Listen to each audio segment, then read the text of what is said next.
Halo semuanya, balik lagi di Void Anime Channel. Karena kemarin ada yang request anime Yuri, jadi kali ini Void Anime bakalan ngasih 7 rekomendasi anime Yuri. Meskipun Mimin sejujurnya nggak terlalu suka ya anime Yuri. Paling parahnya cuma Mimin main game Honkai Impact 3 yang ada unsur Yurinya. Tapi karena Deddy Corbuzier pernah bilang, sukses itu adalah melakukan hal yang Anda tidak suka.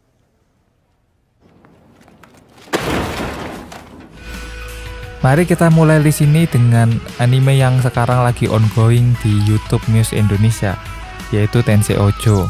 Bercerita tentang putri kerajaan Paletia bernama Anisvia Win Paletia yang memiliki ingatan tentang kehidupannya sebelumnya. Dia bereinkarnasi di dunia yang memiliki sihir, yang membuatnya memiliki impian untuk menjadi penyihir yang bisa terbang bebas di langit. Namun karena suatu alasan, Anisvia yang tidak bisa menggunakan sihir, sehingga dirinya melakukan penelitian agar bisa menggunakan sihir. Di sisi lain terdapat putri sempurna bernama Yufilia, si penyihir jenius, yang sedih karena pertunangannya dibatalkan, dan ternyata calon tunangan Yufilia adalah adiknya Anisvia. Anisvia kemudian menculik Yufilia, dan begitulah kisah dua gadis berbeda ini dimulai.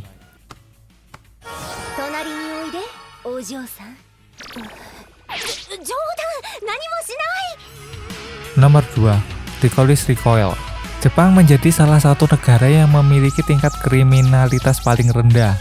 Hal ini dikarenakan pemerintah Jepang yang menggunakan Sibley System. Bentar, kayaknya beda anime ding. Pemerintah Jepang membentuk unit khusus bernama Recoilis. Suatu hari, Takina Inoue, salah satu Recoil dengan kemampuan di atas rata-rata, harus dikeluarkan dari tim karena melanggar suatu aturan. Ia pun akhirnya ditugaskan di bawah komando Recoilis paling kuat, yaitu Chisato Nishiki yang beroperasi di tim Riko Riko. Dan begitulah kisah dua gadis ini dimulai. Nomor 3. Konohana Kitan. Cerita berpusat di sebuah desa yang dihuni oleh para yokai. Terdapat sebuah penginapan bernama Konohana Tei yang merupakan tempat penginapan dan pemandian air panas. Cerita kemudian berfokus pada Yuzu, seorang gadis yokai yang bekerja di sana. Yuzu yang selalu tinggal di pegunungan harus beradaptasi dengan kehidupan yang dijalaninya sekarang. Ia pun juga harus berusaha mengatasi sifat kikuk dan cerobohnya ketika belajar di penginapan tersebut. Nomor 4. Citrus. Bercerita tentang gadis bernama Yuzu Aihara yang pindah sekolah karena ibunya menikah lagi. Yuzu adalah gal yang tidak pernah merasakan jatuh cinta, tapi menginginkan pacar yang sialnya malah pindah ke sekolah khusus perempuan yang peraturannya sangatlah ketat. Di hari pertamanya masuk sekolah, Yuzu ketahuan membawa handphone yang seharusnya dilarang. Karenanya dirinya pun cekcok dengan Mei Aihara, sang ketua OSIS. Saat pulang ke rumah, Yuzu langsung mengetahui bahwa ketua OSIS yang dia benci di sekolah ternyata merupakan saudara tirinya. Dan begitulah awal hubungan dua gadis yang saling membenci ini berubah. Nomor 5. Yagate Kimi ni Naru. Sejak kecil, Koito Yu sangat menyukai shoujo manga dan berharap suatu saat ada seorang yang menembaknya. Hingga kemudian ada siswa yang menembaknya, tapi sayangnya Yu tidak merasakan apapun. Waktu pun berlalu dan kini ia memasuki SMA. Ia kemudian melihat ketua OSIS Toko Nanami yang menolak cinta dari siswa lainnya. Setelah kejadian itu, Yu sangat kagum dengan Nanami dan akhirnya memohon agar Nanami mengajarinya. Dan tidak terduga, Nanami secara tidak sadar menembak Yu, dan inilah awal dari hubungan mereka berdua. Nomor 6. Adachi Shimamura.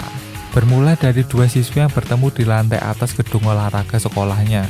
Adachi yang sering membolos dari kelas tiba-tiba bertemu dengan Shimamura yang tak lain merupakan teman sekolahnya yang juga nakal.